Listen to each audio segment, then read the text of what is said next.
Good morning. Good morning.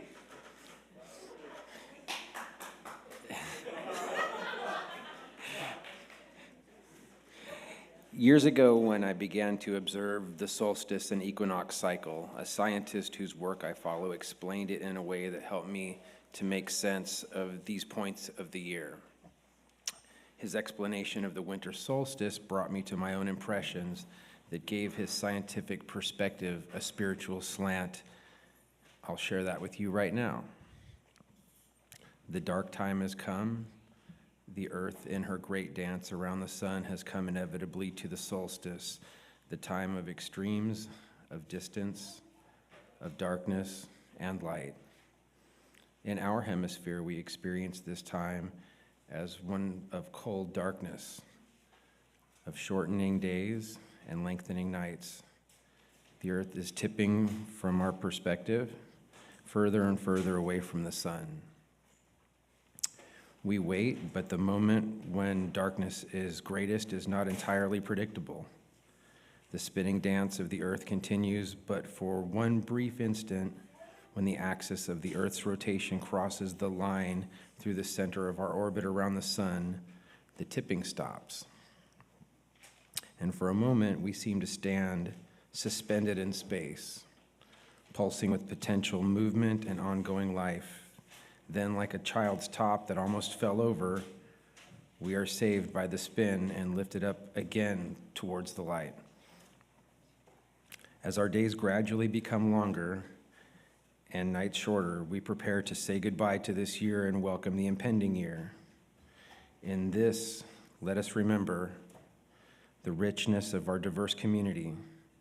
Let us celebrate our differences, while also recognizing the shared values that unite us: love, compassion, justice, and a deep respect for all beings, both human and animal. Let us strive to create a world where all creatures can thrive. May this turning of the season be a time of peace, joy, and reflection for us all. Come, let us worship together.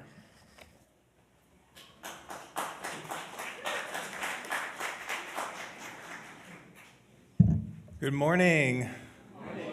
And blessed winter solstice. We gather this morning for our wintertime meditation on darkness. I'm the Reverend Jeremiah Lal Shabazz Calendé, and I'm delighted to be with each of you and our incredible worship team this morning. Now, you may have noticed that we are joined by one of our newest worship associates, Jeff Travis.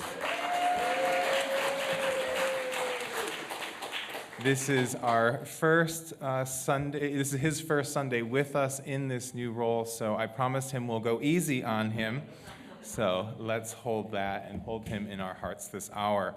We're also joined by our amazing director of music, Sonder Choi, after last Thursday's Wine and Cheese Messiah, I think we're going to need to be doing a bit more than that. And as well as David and Olivia and Keon and Thalia and Ryan, and our really extraordinary, I just want to give a shout out to our extraordinary choir and the really beautiful evening they blessed us with. We're also grateful for our multi-generational family and youth ministries and the dedicated and brilliant leadership of our Director of Multi-Generational Religious Education, Jessica Tenhave Place.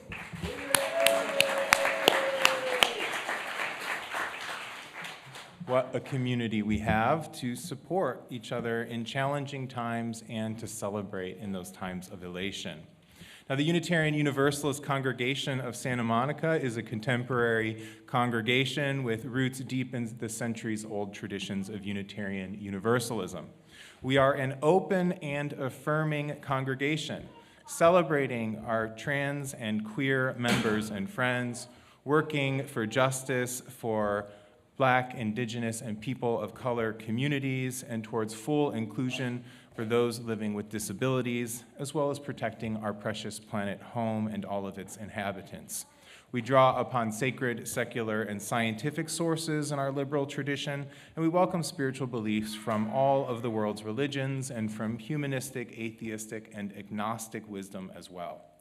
Now, if this is your first time joining us or you're still new to our congregation, we offer a special welcome and hope you'll take time to meet with folks at our visitors' table out in the courtyard following the service and sign up for our weekly newsletter, learn more about ways to get involved with our beloved community.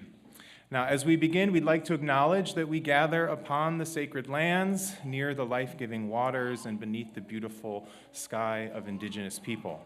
This is the traditional home of the Tongva, Gabrielino, Keys, Venturedano, Fernandino, Tatvaviam, and Chumash tribes. We remember the painful histories of these lands and continue our commitments to justice and sovereignty for indigenous people. We light our flaming chalice with a selection from In the Celebration of the Winter Solstice by Stephanie Noble.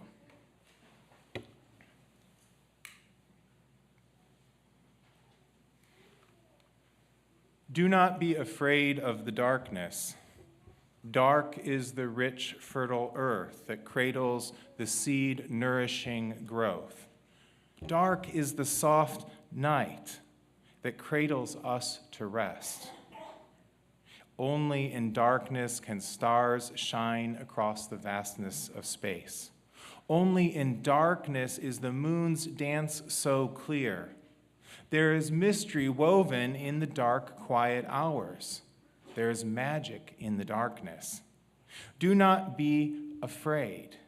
We are born of this magic.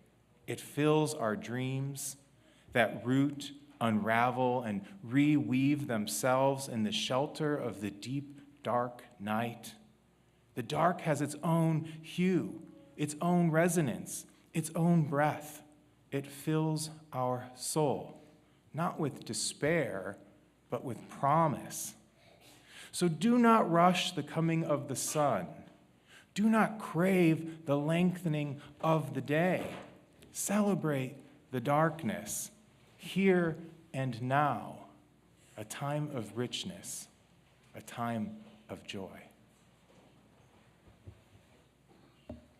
This morning we will light the fourth Advent candle on our Advent wreath this Yuletide season with our liturgy from Reverend Rosemary Morrison. The placing of candles upon a circle of evergreens is an age-old tradition. Lighting additional candles each day or week as the light wanes has been part of human rituals for centuries upon centuries. We are warmed by the glow. We are reminded that the wheel of the season will turn and brilliant lengthening days will return. The original Advent wreath in the Christian tradition dates back to the 16th century and includes a candle for each of the 24 days leading up to Christmas. For us, here in this time, the circle of evergreens reminds us that life and love will never end. We light candles each week with anticipation as we know a new season will soon be here. The days will become longer, and we know the warmth of the candles will soon be replaced by the warmth of the sun. As the wheel of the seasons turn and we are brought closer and closer to the sun, we are reminded of how love is the source of compassion and warmth. Love animates our days, informs our decisions, and quickens our hearts. The fourth Advent candle represents all we hold dear, our precious memories, our caring for one another, and our beautiful planet that sustains us. Love knows us, holds us, nurtures us. May love find us this Advent season as we rest here for a moment, take in the stillness, and be present to ourselves and those around us. We will light now the candle of love.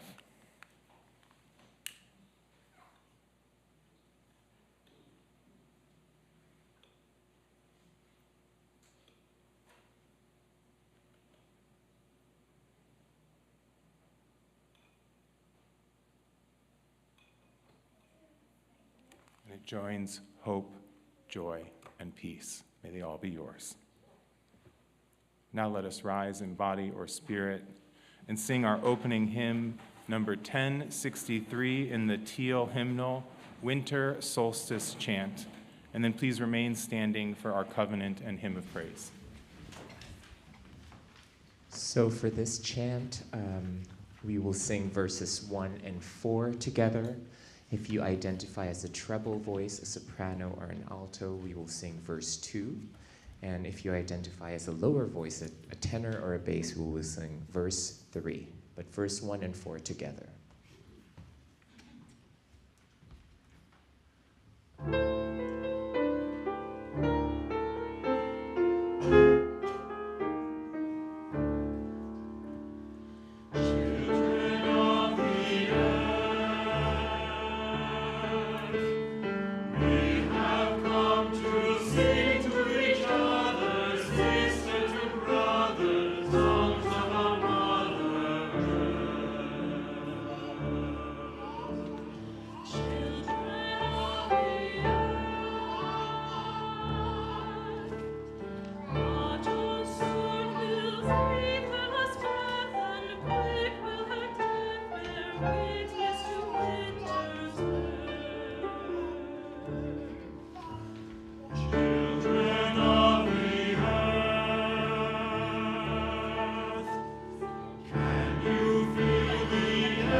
Love is the doctrine of this church. The quest for truth is its sacrament, and its service is its prayer. To dwell together in peace, to seek knowledge and freedom, to serve humankind in fellowship, thus do we covenant with each other. El amor es la semilla de la iglesia.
Good morning, everyone. My name is Jessica Tenhave Place, and I am the Director of Multi-Generational Religious Education here in our community. And I'd like to invite anyone forward who has donations to share for the West Side Food Bank this week. What are we bringing up today, friends? Ooh, I think Sebastian's got us some ramen noodles. Cynthia's bringing some granola bars. These are all great examples of good shelf-stable foods that we can bring to donate to the West Side Food Bank to support neighbors in our community experiencing food insecurity, which is something that we especially want to be generous about during the holiday season when so many of us are enjoying bountiful feasts. Let's spread that love around. Thank you so much, friends. And I'll invite any kids who are with us to meet me down here on the steps, along with my friend Gila, who's going to share a very exciting time for all ages with us related to this beautiful table you may have noticed here. So I'll come meet you down there.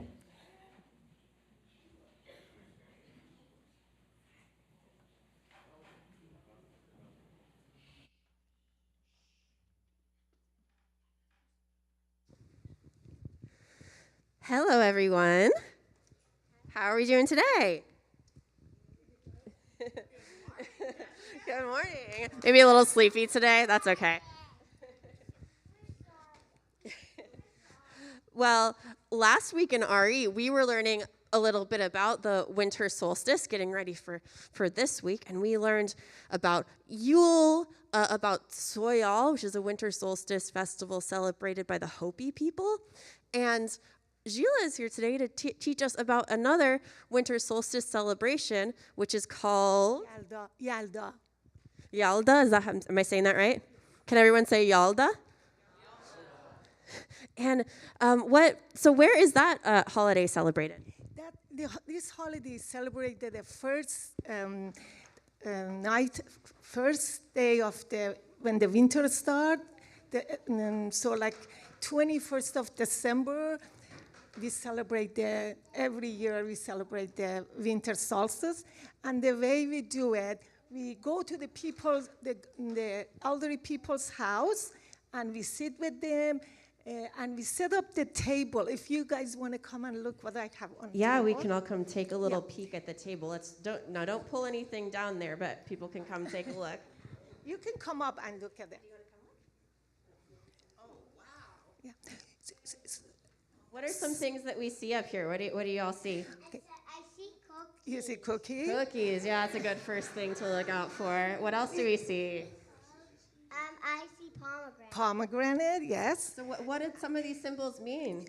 You know, the sun, before the sunrise, the color of the sky, people, stay up because the birth of the sun is really important. Sun is being really appreciated in Persian culture.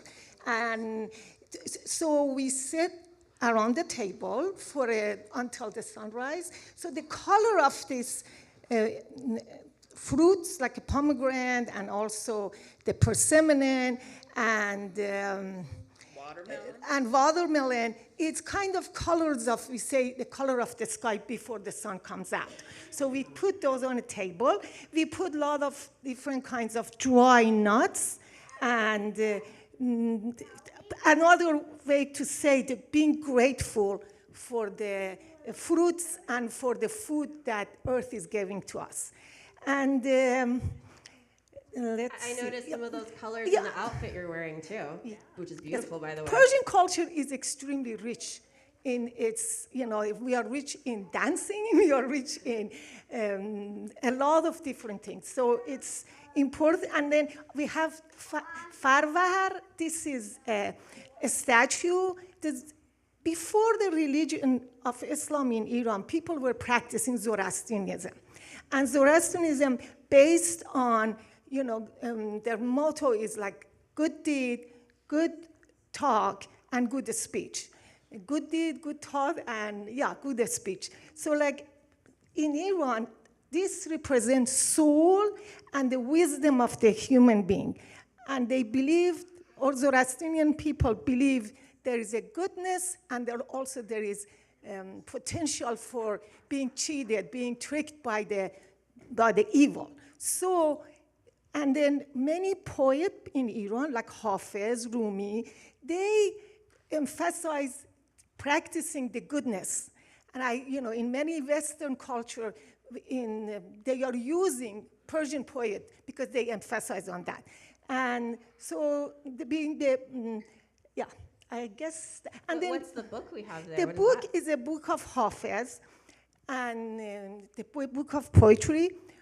We say, like, during this night that we are sitting together, everybody kind of thinking about what's going on in their body, in their soul, and then we open open the books, Hafez book, and see what poems comes, and people could interpret that kind of reflecting what was going on in their body, in their soul. And so poetry is really extremely important in Persian culture.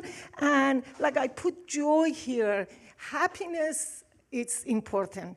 Being happy, I know sadness is part of life too, but the importance of the happiness and connecting to each other. See, one of the things that I want to say, like the Persian, we call Iran, Ir means mehr, and An means land. So Iran means the land of mehr, land of kindness, land of helpfulness.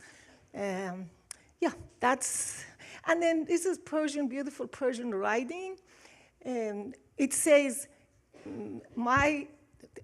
how much I love. If I don't have the land, then I'm not going to be happy. So the land is really my country. My country is really important. Yeah. That's so beautiful. It sounds like there's a lot of things that we might share in our celebrations that we have here in the U.S. Of course, there's many Iranian people in the U.S. Celebrating this holiday, but lots of values and things that are important to us that we all share.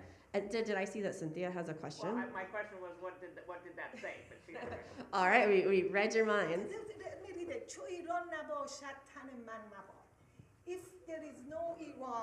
If there is no Iran, then my body is not existing. Yeah. And Beautiful. I don't want,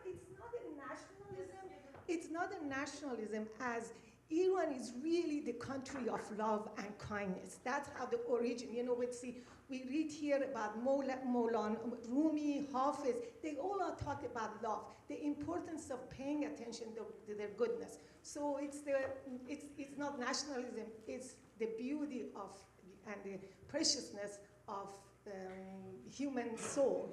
Yeah. Yeah, I love that. And that reminds me of what we were learning about the Hopi people and how they celebrated the winter solstice as well and their connection to the land, or how we were just singing about our connection to Mother Earth. So I think that's something that we can all share. And I also wanted to, for example, one of the Rumi's poem is از صدای سخن عشق ندیدم خوشتر یادگاری که در این گنبد دوار بمان. Have you ever heard a better legacy in whirling word than the voice of love, eloquently speaking?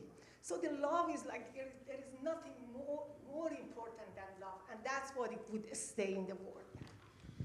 well, that's just beautiful. And I think that's something that we can all get behind, right? The importance of love, of loving one another, loving our families, our neighbors, even our enemies, which is sometimes kind of hard.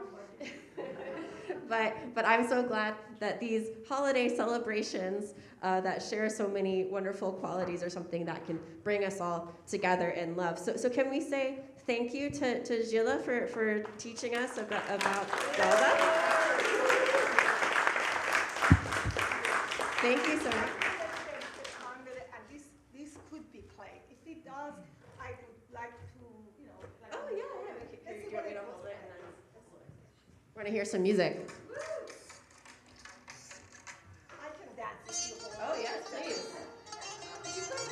Yeah, you want to come dance? Sebastian's a good dancer. Oh, wow, look at you. Beautiful. Nice.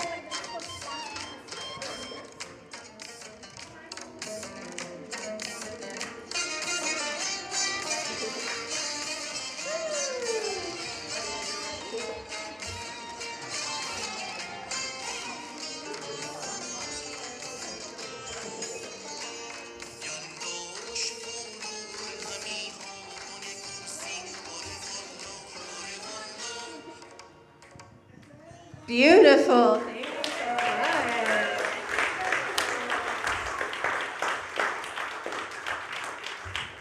So maybe we'll listen to some more of that more in our RE class together. But for now, we'll sing our way out to RE. And thank you again to Gila for sharing so much with us.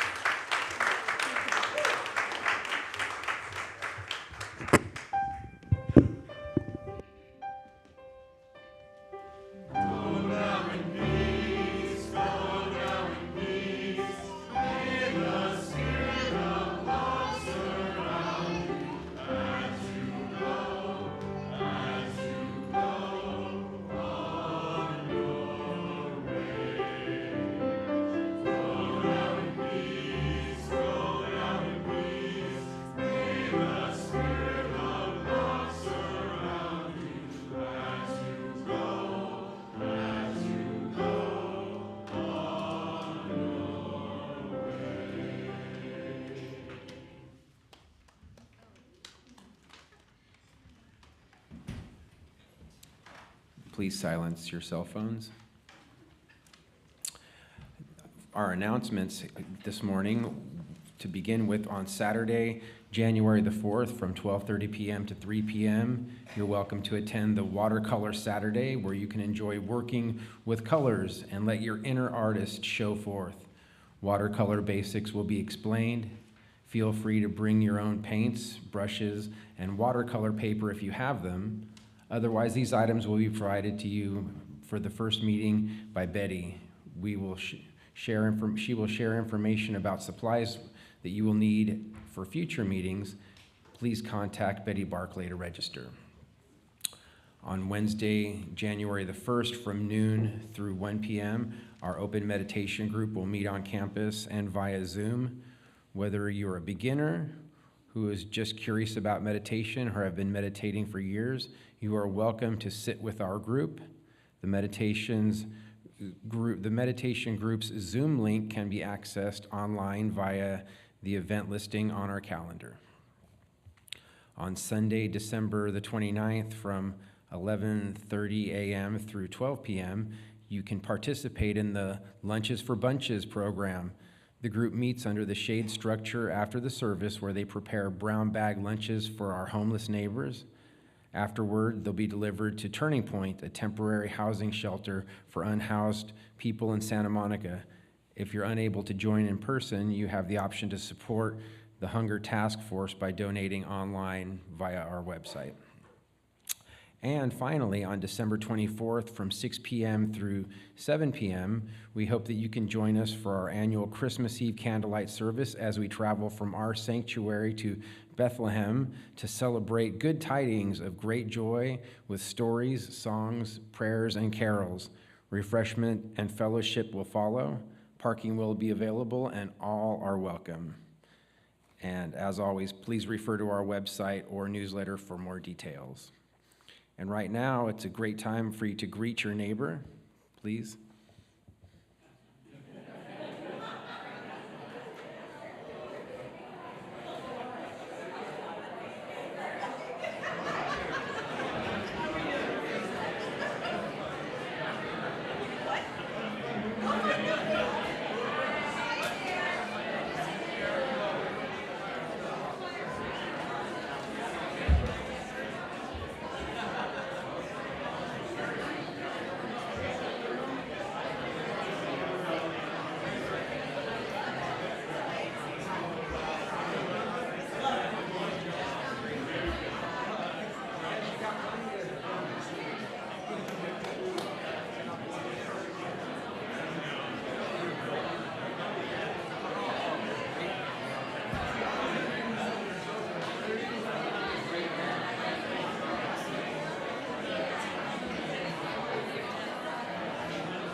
We go deeper now into the radiant darkness of this season with this time that we dedicate to the spiritual exercises of mindfulness and prayer and meditation.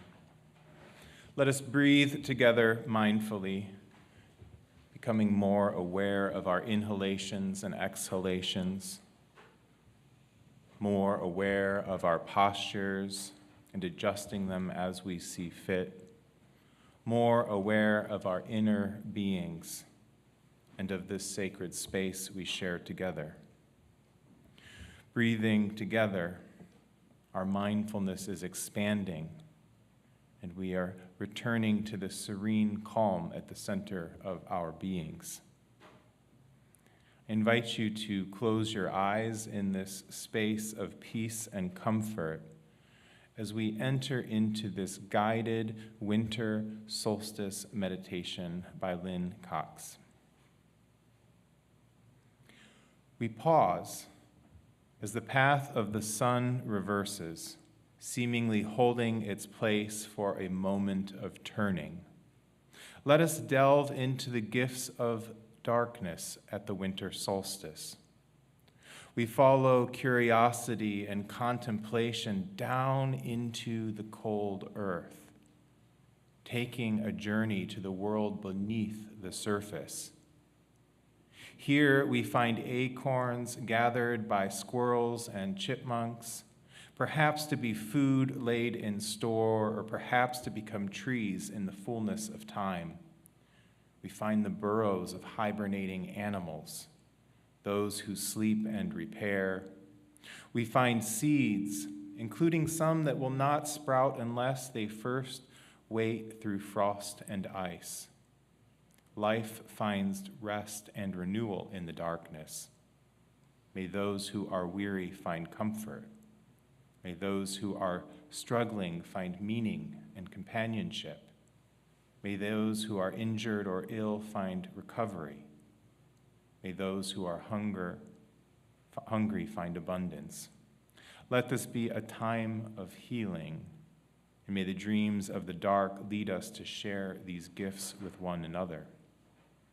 Now, our imagination rises back to the surface, to life where the cold ground meets the crisp air. Here we observe life finding its way. We observe animals eating seeds left on the ground, though the harvest is long past. We notice the migration of birds, natural movement that allows populations to find places where they can thrive. We observe the trees that appear to sleep, and yet hold sap that will rise again before the spring arrives. We observe that not everything lives through the winter, and yet all that has lived returns to the earth and is transformed. Let this be a time of resilience. May the changing seasons bring new meaning and new insights. May creativity and persistence lead us to find resources for all to share. May those who migrate find safety, and may there be good news in the wind. May transformation lead us onward.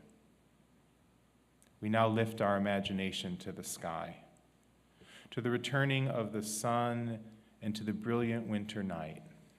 Shifting hours of light and darkness remind us that change is part of the rhythm of the universe, and so trouble does not last. Acknowledging the gifts of darkness, we also look forward to the growing light, a change that brings glimmers of hope.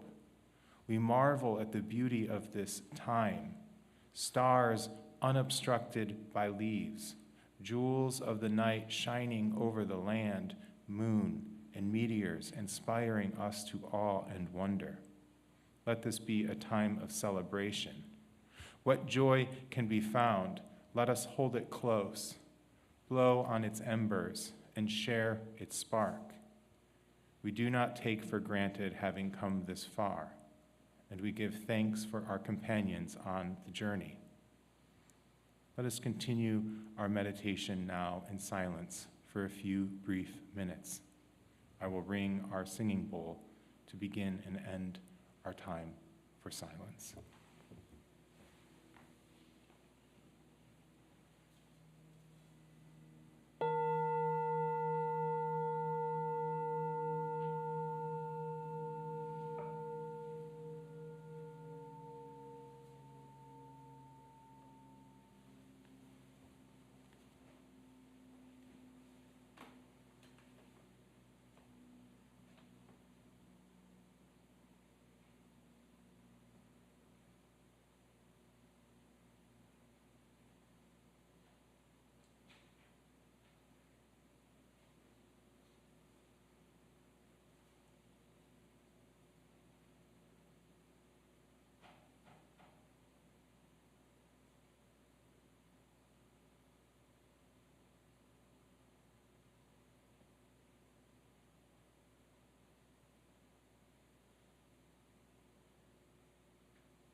The holy darkness of the winter solstice holds us tenderly in its embrace.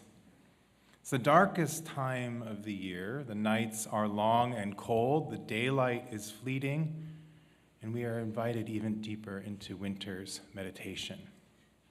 Our precious planet home is tilted towards the vast universe and away from our star, and this orientation opens us to the evening's heavens and the wonders of a living universe. With awe and gratitude, we witness the waning moon, reflecting ever less light, and the stars are magnified against the dazzling darkness of the heavens. More ancient than Christmas, Hanukkah, Kwanzaa, is this sacred time, honored across cultures as far back as history records. Standing stones at sacred sites of our distant relatives are oriented towards the rising of the sun on this day, as our ancestors knew this was a juncture that connected us and our planet home to the great rhythms of the cosmos. Celebrated as Yule here and in Europe, and Yalda in Persia, and by many other names on and around the state in different cultures, this is perhaps among the most widespread of humanity's holiday honorings. And it's where we find the origin of the largest holiday celebration in our broader culture, Christmas. It is right that we should enter into this winter meditation each year and remember our place in the cycles and seasons of nature and spiraling time. Everywhere around us, fires are being kindled, evergreens are being decorated, candles are being lit, and the light is being called to return. But the winter solstice invites us into the mysteries of the holy darkness, of the holy night. And so it is there that we venture this morning. We can enter into our imaginations, with our imaginations, into what it must have been like for ancient people who lived close to the land and slept beneath the stars to have experienced this shifting alignment of our planet home. In pagan customs, we know that seasons correspond to stages of human life, and that the winter is the season of old age and death. In bitter climates, many did not survive the cold, and much of the rest of the year was spent preparing to survive the harshness that this season may often bring. Now, here in Southern California, one can lose sight of this dimension of life during this time of the year. As one of my seminary professors used to say, in California, we have fireplaces as ornamentation. Back home in Massachusetts, our fireplaces are for survival. Living in an urban environment removed from the blizzard force of the winter, we can lose touch with our connection to the changing seasons and what they would have meant for some of our ancestors in many places experiencing climates harsher than our own. It must have seemed foreboding when human beings became aware that the days were shortening and that the life-giving powers of the sun were diminishing between the summer and winter solstices. Ancient Jewish wisdom saw in these seasonal changes the forces of order and chaos at play, like in the story of creation found in the book of Genesis. In the beginning, the earth was formless and void, and darkness was over the face of the deep. And the breath of the Spirit was hovering over the waters. And Hashem said, "Let there be light," and there was light. And Hashem saw that the light was good and separated the light and the darkness. They wondered if the order brought to the world might then be returned to the primordial void, and the world be plunged into the original darkness before the creation of light. In the Talmud, an authoritative source of rabbinical law and theology, the sages of old imagined what it must have been like when the first human beings became aware of this growing darkness of the year. It is written there, when Adam, the first person, saw the day was progressively diminishing as the days become shorter from the autumnal equinox until the winter solstice, he did not yet know that this is a normal phenomenon. And therefore he said, "Woe is me, perhaps because I sinned, the world is becoming dark around me and will ultimately return to this primordial state of chaos and disorder. And this is the death that was sentenced upon me from heaven, as it is written, and to dust you shall return." He arose and spent 8 days in fasting and in prayer. Once he saw that the season of Tevet, the season of the winter solstice, had arrived, he saw that the days were progressively lengthening after the solstice. And he said, "Clearly the days become shorter and then longer, and this is the order of the world." He went and observed a festival then for 8 days. Upon the next year, he observed both these 8 days in which he had fasted on the previous year, and then the 8 days of celebration following the solstice. He established these festivals for the sake of heaven, end quote. So the sages imagine that the first people were fasting in synchronization as the earth was fasting from the light and the warmth, and then celebrating with the earth as the light began to return. Now, darkness invites us to move inward, deeper within ourselves. The outdoors become less habitable, and so we move into our warm dwellings. Activity in the world slows, and so we move deeper within ourselves. While the springtime and the summer draw us out into world, into nature, and into the various preoccupations of society, winter is the season of deepening reflection and meditation and stillness. Now, of course, our hectic modern lives can make us forget the larger rhythms of nature, our planet and the cosmos. But there's a wisdom in these cycles of the natural order. Our ancestors would have no longer been involved in the intensive agricultural labor of the rest of the year and would have stored up what they needed to hopefully survive the cold months. We too can utilize this season as a period of slowing down and taking inventory of what we really need. Do we have all that we need? Or have we accumulated excesses in the earlier seasons of our lives that we would be better without? Are we becoming all that we want to become? Or are there parts of ourselves that we might better leave in the past rather than carry into the new year? It's no wonder we make resolutions at this time of the year, trying to recalibrate ourselves and set clear intentions for the future.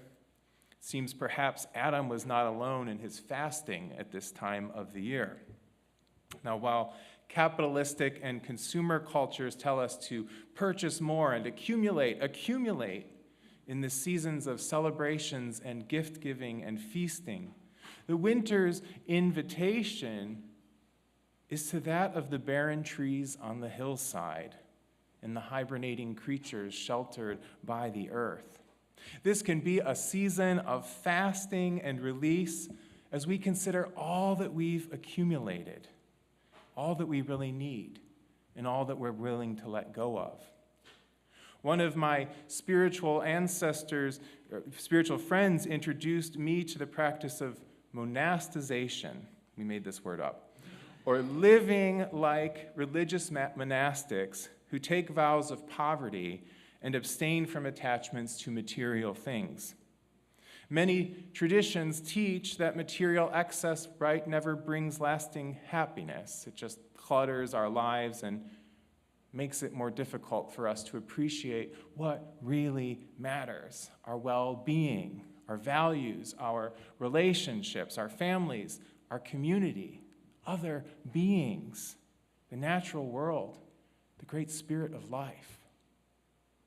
So I adopted this practice of living simply without many attachments and being intentional about regularly releasing the material things I had accumulated. So I wonder if perhaps some monastization might be helpful in your life, so that you too can create and cultivate a greater spaciousness for life's unfolding and deeper appreciation for the real blessings of life. The winter always seems like a good time to engage with this kind of spiritual exercise as we consider what are the bare essentials necessary not only for survival, but for a good life. Now, beyond an inventory of our material attachments in this season of consumerism, we can also take an inventory of our inner lives and decide what is most essential. Are there things that you need to leave behind to enter the new year with only those parts of yourself or those things that are still serving you well? The depth of winter can be a good time to practice the magic of release. Are we holding on to bitterness, unhappiness, fears, addictions, outdated goals, past relationships, grief, or other dimensions of our life experience that we are ready to release? Have you outgrown parts of yourself that you're ready to shed? Are there aspects of your life to which you wish you were more attentive or cherished with greater intention? The winter time can be a season when we too stand like the barren trees on the hillsides, having released all of their foliage and having stored up within themselves only what is most essential. Can we hibernate for a while like the creatures of the forest, attending only to what is of paramount importance? The darkness of the season beckons us to assess what we really need, within and without, and to be deliberate and measured with what we decide to bring into the next season of our lives. What is it that you want to release? What will you leave on the path behind you as an offering to what has been, so that you may free yourself to receive what yet might be? How might you create space to welcome something new and perhaps unexpected into your life? So here we are at the pivot point, midwinter, the morning following the longest night of the year. Though the days will gradually begin to lengthen going forward, the moon will continue to wane in these days ahead, and the night sky will become more brilliant. This is our chance to peer into the dazzling beauty of the heavens with gratitude for the darkness which incubates so much light and can help us to reveal what matters to us most. Let us peer into this night sky this evening and in the days ahead, and marvel before the wonders of our universe in this liminal time. In conclusion, the Reverend Dr. Matthew Fox reflects, today we're recovering the sense of the living earth, Gaia, and in many native traditions, Mother Earth. But it is equally important to recover a sense of the life of the sky and to bring them together. And in conversation with the theorist Rupert Sheldrake, he adds, in the Middle Ages, as in previous ages, it was generally believed that the heavens were alive. The whole cosmos was alive. The heavens were populated with innumerable conscious beings associated with stars and planets and maybe the spaces in between. When people thought of God in heaven, they were not thinking in terms of some vague metaphor or some psychological state. They were thinking of the sky. Would it be too much for us to gaze into the darkness of these long nights and discover our lives in communion with our living earth, nestled in a universe that is also alive? Is it still possible for us to witness all of it, the light and the darkness, the heavens and the earth, the inner and the outer dimensions of our lives, as the dwelling place of the divine?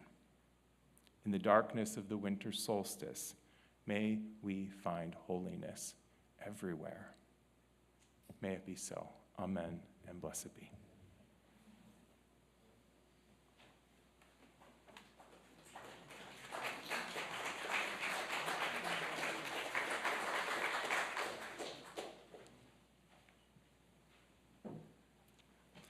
50% of today's offerings go to support the work of the church. For example, the amazing hard work of our coffee committee and greeter and ushers. These folks make our time together before and after church more gracious and sweet. The other half of our offering this month goes to UNICEF. UNICEF works in over 190 countries and territories to save children's lives, to defend their rights, and to help them fulfill their potential from early childhood through adolescence. They provide an advocate for education, health, and nutritional services. They protect children from violence and abuse.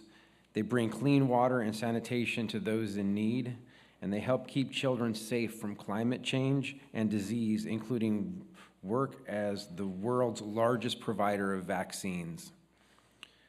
The slide behind me describes many ways to give today, including placing cash or a check in the bag the ushers will pass around. Thank you for what you make possible with your financial offering, with your presence today, and the gifts of time that you share with the church and the wider world. The ushers can now come forward, and your offering will be gratefully received.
A ragged robe of rabbit skin enwrapped his beauty round. But as the hunter brave drew nigh, the angels song went loud and high. Jesus Adonia, Jesus Adonia, Atonia, Atonia.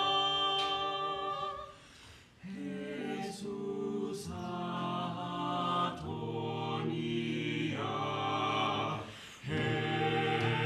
Jesus Adonia.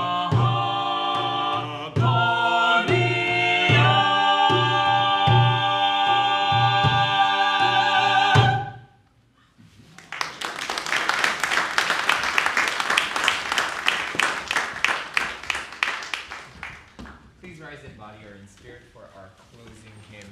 This is People Look East, number 226 on your great hymn.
May you go in peace, holding fast to that which is good, and returning to no person evil for evil, but strengthening the faint of heart, supporting the weak, helping the afflicted. May you go forth into this day and be blessed, and may you be a blessing. Amen. Amen.